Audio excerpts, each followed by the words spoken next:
BNP তাদের অস্তিত্ব রক্ষার জন্যই আগামী জাতীয় নির্বাচনে অংশ নেবে বলে মন্তব্য করেছেন খাদ্যমন্ত্রী অ্যাডভোকেট কামরুল ইসলাম। সকালে রাজধানীর কামরাঙ্গীরচরের বিভিন্ন মসজিদে আর্থিক অনুদান দেওয়ার অনুষ্ঠানে তিনি একথা বলেন। এ সময় উন্নয়নের ধারাবাহিকতা বজায় রাখতে বর্তমান সরকারকে আবারও নির্বাচিত করার আহ্বান জানান খাদ্যমন্ত্রী। মাদকের বিরুদ্ধে সরকার জিরো টলারেন্স নীতি গ্রহণ করেছে উল্লেখ করে তিনি বলেন, জড়িত কাউকে ছাড় দেওয়া হবে না। পরে ইমামদের হাতে আর্থিক অনুদান তুলে দেন খাদ্যমন্ত্রী।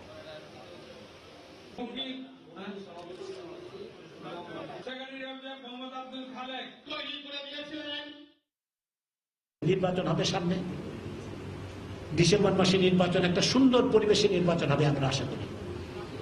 এবং নির্বাচন কমিশন একটা সুষ্ঠু নির্বাচন করবে, গ্রহণযোগ্য নির্বাচন করে, এবং সেই নির্বাচনে সবাই অংশগ্রহণ করবে, এটা আমি বিশ্বাস করি। আমরা চাই সবার অংশগ্রহণমূলক একটা সুন্দর নির্বাচন।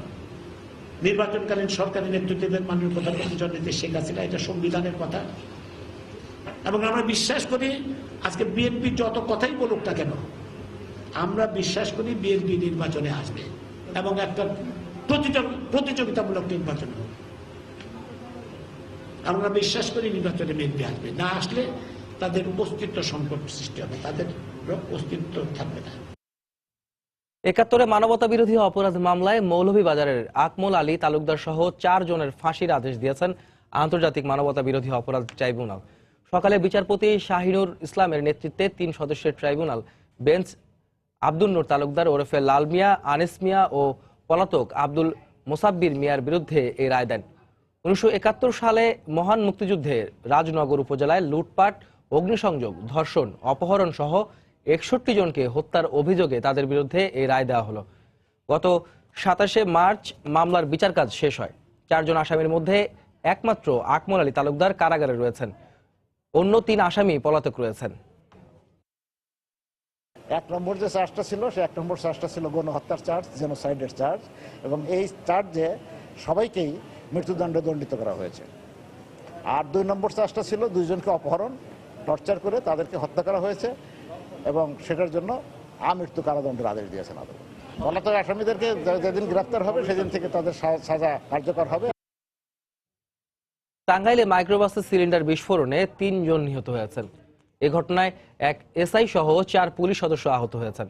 সকালে টাঙ্গাইলের কুমুদিনী কলেজ মোড় এলাকায় এই দুর্ঘটনা হয়। আহতরা জানান, সকালে রাজশাহীর বাগমারা থেকে আসামি নিয়ে পুলিশের রিকুইজিশনের মাইক্রোবাসে করে নারায়ণগঞ্জের সোনারগাঁওয়ে আসছিলেন তারা।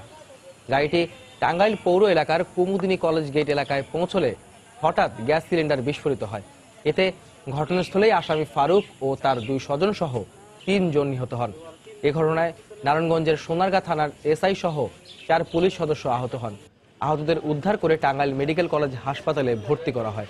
অবস্থার অবনতি হওয়ায় তাদের মধ্যে 3 জনকে ঢাকা মেডিকেলে পাঠানো হয়। নিহতদের বাড়ি নারায়ণগঞ্জের পিরোজপুর ইউনিয়নে।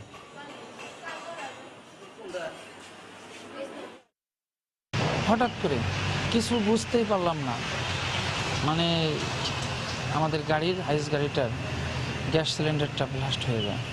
দেখি যে গ্লাস ভেঙে গেছে, লক হয়ে গেছে গাড়ি।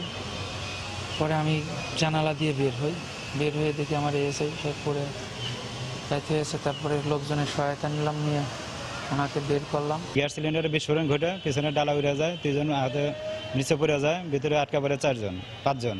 আমরা খবর হওয়ার সাথে সাথে আমাদের টিম নিয়ে উদ্ধার করি, তাদের 4 জনকে হাসপাতালে পাঠাই। পরে দেখি 2 জন রাস্তায় পড়ে আছে, তাদেরকে আমরা হাসপাতালে মৃত অবস্থায় পৌঁছে দিই। হাসপাতালে নেওয়ার পরে আরেকজন মারা যায়। ভোর থেকে মুষলধারে বৃষ্টিতে দুর্ভোগে পড়েছেন রাজধানীর কর্মব্যস্ত মানুষ। কয়েক ঘন্টার বৃষ্টিতে কোথাও কোথাও পানি জমে যাওয়ায় দীর্ঘ যানজট ভোগান্তির মাত্রা বাড়িয়েছে স্কুল আর অফিসগামী যাত্রীদের। লঘুচাপের প্রভাবে সৃষ্ট এই পরিস্থিতিতে দেশের উপকূলীয় জেলাগুলোতে 3 নম্বর সতর্ক সংকেত দেখে যেতে বলেছে আবহাওয়া অফিস। গত কয়েকদিনের কাঠফাটা রোদের শেষে শ্রাবণের শুরুতেই বর্ষাকাল হাজির তার স্বকীয়তা নিয়ে।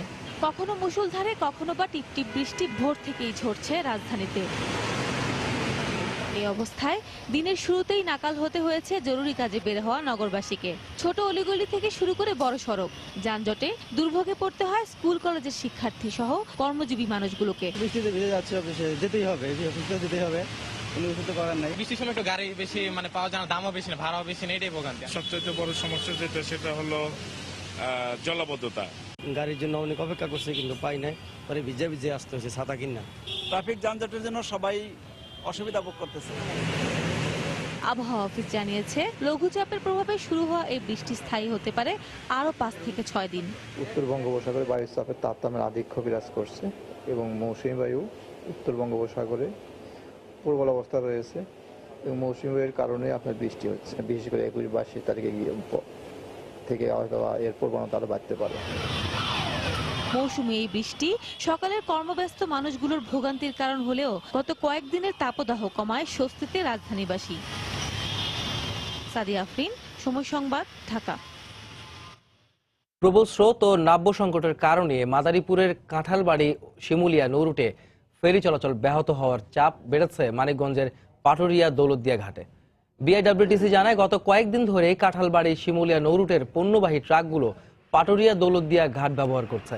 এতে এই ঘাটের চাপ বেড়েছে কয়েক গুণ। যাত্রীবাহী বাসগুলো পারাপারে অগ্রাধিকার দেয়ায় আটকা পড়েছে ট্রাকগুলো। উভয় ঘাটে পারাপারের অপেক্ষায় আছে 5 শতাধিক ছোট বড় ট্রাক। এদিকে 2-3 দিন ধরে ঘাটে অপেক্ষা পড়ে দুর্ভোগে পড়ছেন ট্রাক চালক ও ব্যবসায়ীরা। পাটুরিয়া দৌলতদিয়া নৌরুটে 18টি ফেরি চলাচল করছে বলে জানায় ঘাট কর্তৃপক্ষ। প্রচুর জাম, এখন ধরেন আমরা যাইতে পারতেছি না, গাড়িতে মাল বোঝাই করে এখন ধরেন আমরা এখন বিপদগ্রস্ত হয়ে আছি আর কি। এখানে আসে যে 2-3 দিন বসে থাকি, টিকিটের মূল্যায়ন বেশি, খাবারের মূল্যায়ন বেশি। বাসের টিকিট দিয়ে দিচ্ছে, আমাদের টিকিট দিচ্ছে না, ট্রাকের টিকিট দিচ্ছে না। আমরা এইভাবে 2 দিন ধরে বসে থাকবো নাকি? কাউরাকান্দির সমস্যা দেখে এই গেটে জাম বেশি, আজকে 2 দিন ধরে বসে রয়েছি আমরা। কোন রকম ভোগান্তি ছাড়া চতুর্থ দিনেও নির্বিঘ্নে সৌদি আরবের উদ্দেশ্যে ঢাকা ছেড়েছেন হজ যাত্রীরা। আশকোনা হজ ক্যাম্প থেকে হজ যাত্রীরা এরই মধ্যে রওনা হয়েছেন সৌদির উদ্দেশ্যে। আজ বাংলাদেশ বিমান ও সৌদি এয়ারলাইন্সের 15টি ফ্লাইটে ঢাকা ছাড়বেন দেশের বিভিন্ন প্রান্তে থেকে আসা হজ যাত্রীরা। এর মধ্যে বাংলাদেশ বিমানের 6টি এবং সৌদি এয়ারলাইন্সের 9টি ফ্লাইট সৌদির উদ্দেশ্যে উড়ে যাবে। এরই মধ্যে রাত 2:45 402 জন যাত্রী নিয়ে বাংলাদেশ বিমানের চতুর্থ দিনের প্রথম ফ্লাইটটি ছেড়ে যায়। এর আগে রাত 1টায় ছেড়ে যায় সৌদি এয়ারলাইন্সের একটি ফ্লাইট। আল্লাহর ইয়ার ঘর আমরা পড়ে এবং জিয়ারত করার উদ্দেশ্যে আমরা আল্লাহর ওই সেখানে যাচ্ছি। সমস্ত উম্মতি মুহাম্মদের জন্য দোয়া করি, যে আল্লাহর যত সমস্ত বান্দা আছে সমস্ত বান্দাদের জন্য দোয়া করি যে আল্লাহ সবাইকে আপনি মাফ করে দেন, আমাকেও মাফ করে দেন। ব্যবস্থাপনা বা বিষয় নিয়ে এই পর্যন্ত কোনো আমি ত্রুটি দেখতেছি না। বাকিটা যদি আল্লাহ যদি আমাদেরকে সহি সালামতে নিয়ে পৌঁছায়।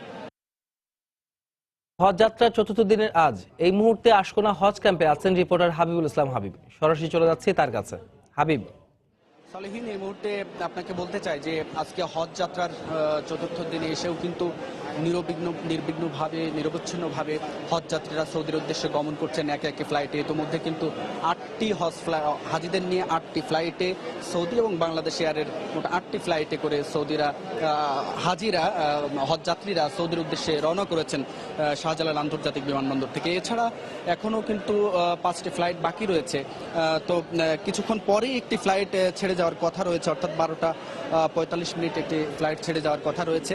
আর আপনি দেখছেন যে হজ যাত্রীরা কিন্তু এখনও দেশের বিভিন্ন প্রান্ত থেকে কিন্তু একে একে এই হজ ক্যাম্পে আসছেন। যাদের 2-1 দিনের মধ্যে ফ্লাইট রয়েছে তারাও কিন্তু ইতোমধ্যে চলে এসেছেন। এমন অনেক হজ যাত্রীর সাথে আমি কথা বলেছি, তারা আমাকে জানিয়েছেন যে এখন পর্যন্ত তাদের কাছে কোনো অভিযোগ বা কোনো ভোগান্তি তেমন বড় ধরনের কোনো অভিযোগের কথা আমি পাইনি এখন পর্যন্ত। তবে একটি বিষয় বারবারই উঠে এসেছে গতকালকে থেকে, সেটি হচ্ছে যে গত বছর আমরা যেটা দেখেছিলাম যে প্রথম দিকে ভালোভাবে হজযাত্রা শুরু হলেও শেষ দিকে যে বিড়ম্বনায় পড়তে হয়েছিল সেটা হচ্ছে যে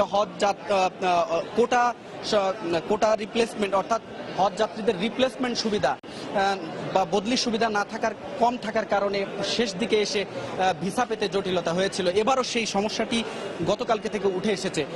আমার সাথে এই মুহূর্তে রয়েছেন হজ এজেন্সিস অ্যাসোসিয়েশন অব বাংলাদেশের মহাসচিব শাহাদাত হোসেন তসলিম ভাই।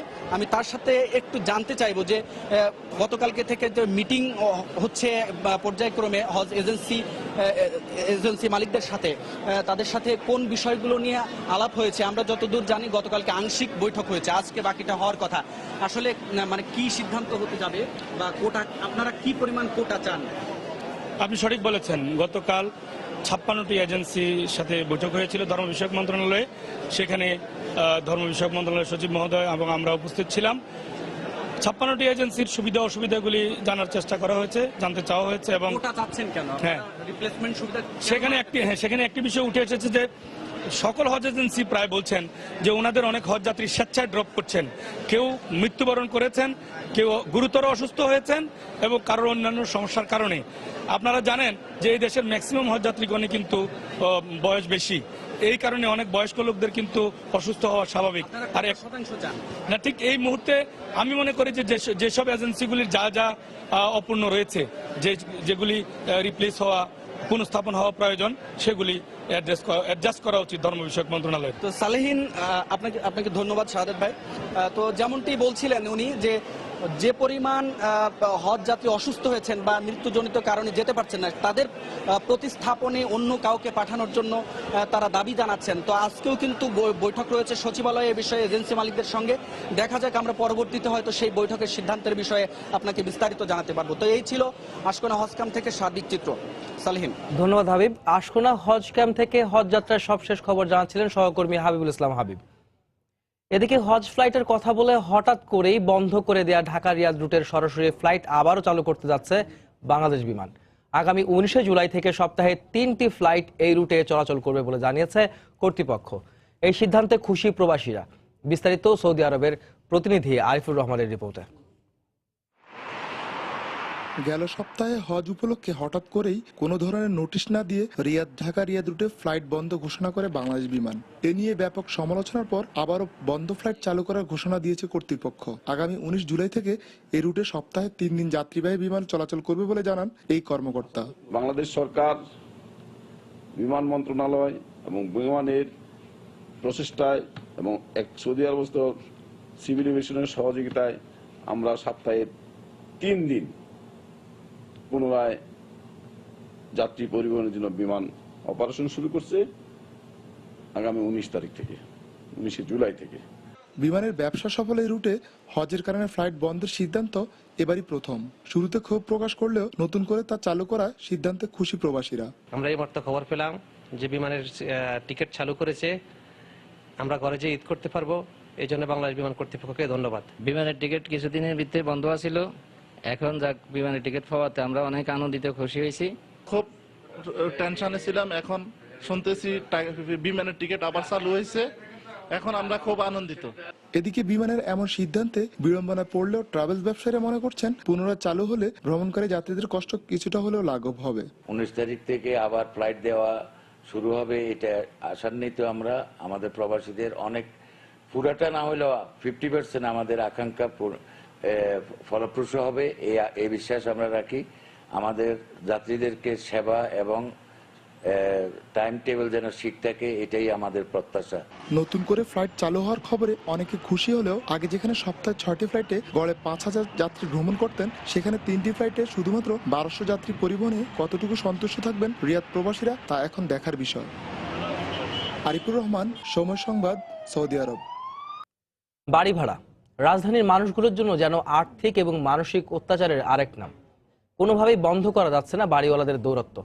ইচ্ছে মতো ভাড়া আদায়, যখন তখন ভাড়া বাড়িয়ে দেয়া আর বাসা ছাড়ার হুমকি, সব মিলিয়ে দুর্বিষহ হয়ে উঠেছে ভাড়াটিয়াদের জীবন।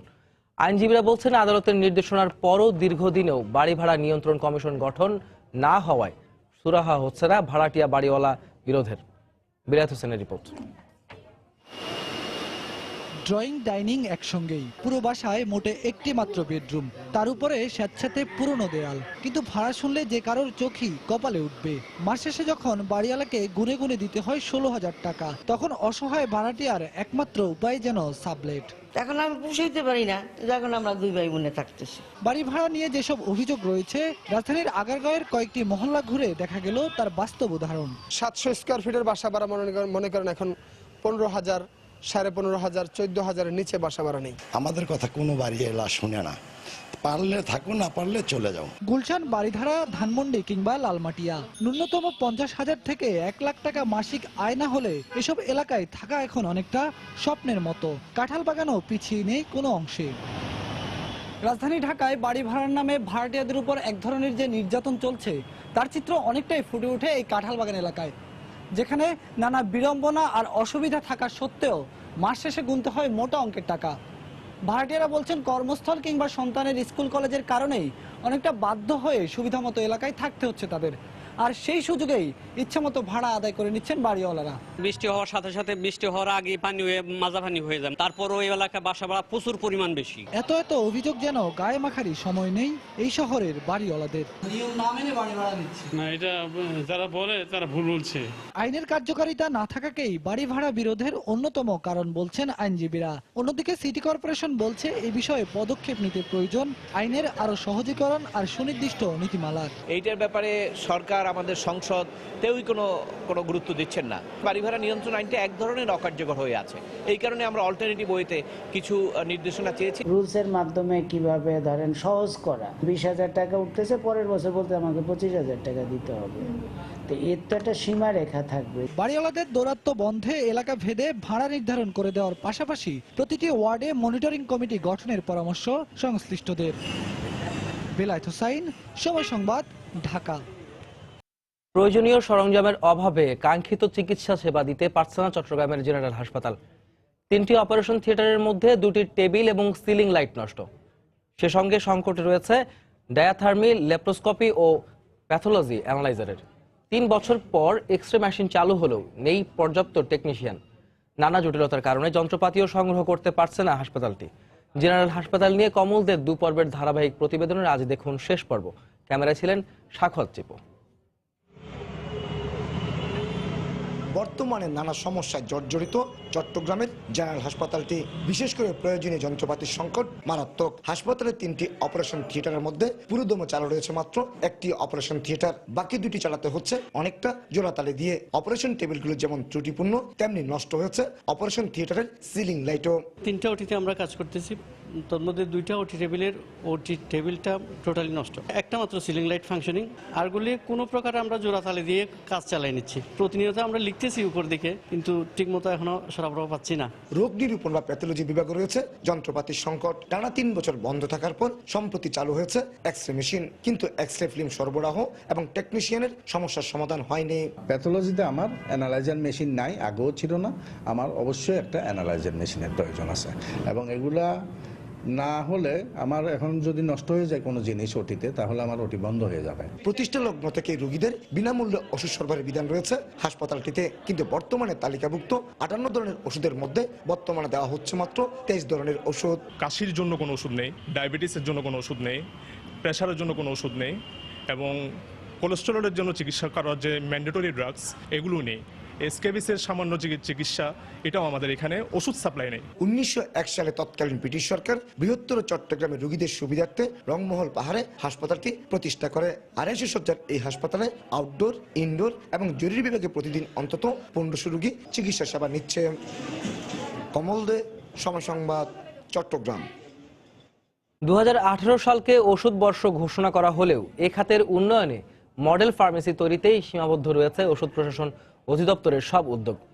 বিশেষজ্ঞরা বলছেন ওষুধের কাঁচামাল উৎপাদনে শিল্প পার্ক নির্মাণ, ওষুধের বিশ্বমান ধরে রাখা এবং অপ্রয়োজনীয় ওষুধের ব্যবহার বন্ধ সহ এ খাতে রয়ে গেছে বেশ কিছু চ্যালেঞ্জ। ব্যবসায়ীদের দাবি, কাঁচামালের পাশাপাশি প্রস্তুতকৃত ওষুধে নগদ সহায়তা দিলে বাড়বে এ খাতের প্রবৃদ্ধি। মামুন আব্দুল্লাহর রিপোর্ট। যখন নানা প্রতিবন্ধকতার মুখে পাট, চা, চামড়া কিংবা মৎস্য রপ্তানি, তখন আশার আলো দেখাচ্ছে দেশের ওষুধ শিল্প। স্বাধীনতার পর থেকেই ক্রমবর্ধমান হারে বাড়ছে এ খাতের প্রবৃদ্ধি, যার অভ্যন্তরীণ বাজার 13,000 কোটি টাকারও বেশি।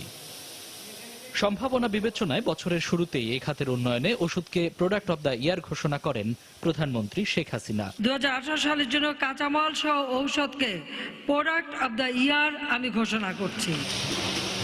কোনো পণ্যকে বছরের পণ্য হিসেবে ঘোষণা করলে স্বাভাবিকভাবেই সেই শিল্পের প্রতি দেওয়া হয় বিশেষ গুরুত্ব। তাই এ খাতের উন্নয়নে কি পদক্ষেপ নেওয়া হয়েছে, এমন প্রশ্ন ওষুধ প্রশাসন অধিদপ্তরের কাছে। ঢাকা শহরে প্রায় 100 মডেল ফার্মেসি আমরা করেছি, আর সারা বাংলাদেশে এই মুহূর্তে 485টা মডেল ফার্মেসি রেডি আছে। বিভিন্ন দেশে বাংলাদেশি দূতাবাসের তৎপরতা আর ওষুধ রপ্তানিতে নগদ সহায়তা পেলে দেশের ওষুধ দিয়ে বিশ্বজয় সম্ভব বলে মনে করেন ব্যবসায়ীরা। ফার্মাসিউটিক্যাল এরিয়াতে যেখানে আমরা গ্রো করছি in the tune of 30%, WHO রিকগনিশনটা পেয়েছি। এবং এইগুলো রিকগনিশন কিন্তু অত সহজে আসে না। যা আমরা এক্সপোর্ট করছি এইটা যদি ইনসেন্টিভ দেওয়া হয় তাহলে কিন্তু এইটা যে প্রধানমন্ত্রীর ঘোষণা অনুযায়ী আমরা অনেক দূরে এগিয়ে যেতে পারবো। দেশের বিভিন্ন অঞ্চলে বর্তমানে সরকারি তালিকাভুক্ত ওষুধ কারখানা প্রায় 270টি। বিশেষজ্ঞরা বলছেন ওষুধের বিশ্বমান ধরে রাখাই এ খাতের সবচেয়ে বড় চ্যালেঞ্জ। ওষুধের গুণগত মানের ব্যাপারে যথেষ্ট নজর দেবেন এবং অপ্রয়োজনীয় ওষুধের ব্যবহার কমিয়ে আনতে হবে। ওয়ার্ল্ড হেলথ অর্গানাইজেশনের গুড ম্যানুফ্যাকচারিং প্র্যাকটিস থেকে এক চুল সরা যাবে না, তাহলে আমাদের যে ওষুধ বর্ষ ঘোষণা করার যে লক্ষ্য মাননীয় প্রধানমন্ত্রীর সেটি বাস্তবায়ন হবে না। 80 দশকেও যেখানে 80 ভাগ ওষুধ আমদানি করত বাংলাদেশ, এখন দেশের অভ্যন্তরে 97 ভাগ ওষুধের চাহিদা মিটিয়ে বিশ্ববাজারে প্রায় 150টি দেশে রপ্তানি হয় বাংলাদেশের এই ওষুধ। তবে বিশেষজ্ঞরা বলছেন এই সম্ভাবনাটুকু কাজে লাগাতে অবশ্যই ওষুধের কাঁচামাল উৎপাদনে সক্ষমতা বাড়াতে হবে। সাভারের ইনসেপ্টা ফার্মাসিউটিক্যালস লিমিটেড থেকে মামুন আব্দুল্লাহ, সময় সংবাদ, ঢাকা। বন্যার আশঙ্কায় অনেকটা দুশ্চিন্তা রয়েছে দেশের অন্যতম দুগ্ধ উৎপাদনকারী এলাকা সিরাজগঞ্জের শাহজাদপুরের গোখামারিরা। এ সময় কাঁচা ঘাস সমৃদ্ধ গোচারণ বন্যার পানিতে তলিয়ে যায়। এতে গোখাদ্যের সংকট দেখা দেওয়ার পাশাপাশি শুকনো খাবার খাওয়ার কারণে কমে যায় দুধের উৎপাদন। এছাড়া দেখা দেয় বিভিন্ন পানিবাহিত রোগ। তবে বন্যায় গোখাদ্য সংকট মোকাবেলা ও রোগ জীবাণু প্রতিরোধে আগাম প্রস্তুতি নেওয়া হয়েছে বলে জানিয়েছে কর্তৃপক্ষ। রিঙ্কু কুণ্ডুর রিপোর্ট, ছবি তুলেছেন অমৃত সেন। 1973 সালে সমবায় ভিত্তিক রাষ্ট্রায়ত্ত প্রতিষ্ঠান মিল্ক বিটার দুগ্ধ প্রক্রিয়াজাতকরণ কারখানা সিরাজগঞ্জের শাহজাদপুরে প্রতিষ্ঠিত হওয়ার পর থেকে এখানে গড়ে ওঠে শত শত গরুর খামার। এখানকার গবাদি পশু সারা বছরই খামার সংলগ্ন গোচারণ ভূমিতে রাখা হয়, কিন্তু বন্যায় করতা নদীর পানি বৃদ্ধি পেতে শুরু করায় এখন থেকে গবাদি পশুগুলোকে রাখা হচ্ছে খামারে। এ সময় সবুজ ঘাস পানিতে তলিয়ে যাওয়ায় এসব এলাকায় দেখা দেয় গোখাদ্যের সংকট। পাশাপাশি শুকনো খড় ও প্যাকেটজাত খাবার খাওয়ানোতে কমে যায় দুধের উৎপাদন। একদিকে গবাদি পশুর জন্য অতিরিক্ত খরচ হওয়া, অন্যদিকে দুধের উৎপাদন কমে যাওয়ায় অনেকটা দুশ্চিন্তায় রয়েছেন খামারিরা। ঘাস ঘুষ নাই, খুব সমস্যা, খেরের দাম বেশি, খোলের দাম বেশি, গরু ম্যাস্টেট, গরুর তাপ বাড়া এবং গরুর খোল ভুষির দাম বেড়ে যায়, আমাদের গ্যারেজের ক্ষতি হয়ে যায়। বন্যায় গবাদি পশুগুলোকে খামারে গাদাগাদি করে অস্বাস্থ্যকর পরিবেশে রাখার কারণে দেখা দেয় আমাশয়, ডায়রিয়া, পেটের পীড়া সহ বিভিন্ন পানিবাহিত রোগ। আর রোগ প্রতিরোধে কর্তৃপক্ষের খুব একটা সহযোগিতা পান না বলে অভিযোগ খামারিদের। এখানে আমাদের গরু পালনের খুব অসুবিধা হয়। উপর লেভেলের সবই আছে, মানে টাকার কোনো অত দায়িত্ব বলে যে এই ভ্যাকসিনটা দেওয়া লাগবে, এটা তরকার ভ্যাকসিন, এটা জ্বরার ভ্যাকসিন, এসব মিল বিটের ডাক্তারে কল করি, ওই কল করার পরিপ্রেক্ষিতে যদি আবহাওয়া ভালো থাকে আসে, না থাকলে আসতে পারে না। তবে বন্যায় গোখাদ্যের ঘাটতি কমাতে মিল্ক বিটার পক্ষ থেকে খামারিদেরকে সব ধরনের সহায়তা দেওয়া হবে বলে জানায় মিল্ক বিটা কর্তৃপক্ষ। সমবায়ীদের গরুদের কোনো ক্ষতি না হয় সেজন্য আমরা আগাম খাদ্য মজুদ করতেছি, আমাদের ঔষধ মজুদ আছে এবং চাহিদা মাত্রই তারা পেয়ে যাবে। আর বন্যায় গবাদি পশুর রোগ প্রতিরোধে একাধিক মেডিকেল টিম গঠন করা হয়েছে বলে জানালেন জেলা প্রাণী সম্পদ কর্মকর্তা। বন্যার সময় যেহেতু কিছু রোগের প্রাদুর্ভাব হয়, যেমন ডায়রিয়া, এজন্য আমরা পর্যাপ্ত পরিমাণে ওষুধ প্রস্তুত আছি। বন্যার কারণে জেলার শাহজাদপুর উপজেলায় প্রায় 50,000 গবাদি পশু নিয়ে দুশ্চিন্তায় রয়েছে প্রায় 5 শতাধিক খামারি। রিঙ্কু কুণ্ডু, সময় সংবাদ, সিরাজগঞ্জ। এ পর্যায়ে শীর্ষ সংবাদ জানিয়ে দিচ্ছি আরেকবার। জনগণ ভোট দিলে আবারও ক্ষমতায় আসবে আওয়ামী লীগ, বললেন প্রধানমন্ত্রী। গণভবনে ডিজিটাল পদ্ধতিতে ভাতা বিতরণ কার্যক্রমের উদ্বোধন। হতদরিদ্রদের কর্মবিমুখ না হবার আহ্বান। রাজশাহীতে বিএনপি প্রার্থীর নির্বাচনী প্রচারণায় ককটেল হামলা, সাংবাদিক সহ আহত 5। সকাল থেকে প্রচারণার মাঠে অপর 2 সিটের প্রার্থীরা দিচ্ছেন নানা প্রতিশ্রুতি। টাঙ্গাইলে অপহৃত কিশোরীকে উদ্ধার করে ফেরার সময় পুলিশের মাইক্রোবাসে সিলিন্ডার বিস্ফোরণ। 2 স্বজন সহ ওই কিশোরী নিহত, 3 পুলিশ সদস্য আহত 4। 71 মানবতা বিরোধী অপরাধ মামলায় মৌলভীবাজারের 4 জনের ফাঁসির আদেশ। দণ্ডপ্রাপ্তদের মধ্যে 3 জনই পলাতক। এবং রাজধানীতে নিয়ম নীতির তোয়াক্কা না করেই আদায় করা হচ্ছে বাড়ি ভাড়া, অসহায় ভাড়াটিয়া। আমাদের কথা কোনো বাড়ি এলা শুনে না, পারলে থাকো, না পারলে চলে যাও। এখন আমি পুষাইতে পারি না, এখন আমরা 2 ভাই বোনে থাকতেছি। এই ছিল এখনকার মতো। যে কোনো খবর পেতে ভিজিট করুন সময়নিউজ.tv। যে কোনো বাংলা লিংক রবি নম্বর থেকে সময় সংবাদের খবর অনুষ্ঠান সম্পর্কে জানতে এবং যে কোনো তথ্য সময় সংবাদকে জানাতে ডায়াল করুন 16242 নম্বরে। এছাড়া এই মাত্র পাওয়া খবর মোবাইলে পেতে SMS করুন *BN লিখে পাঠিয়ে দিন 16242 নম্বরে। সঙ্গেই থাকুন সময়ের।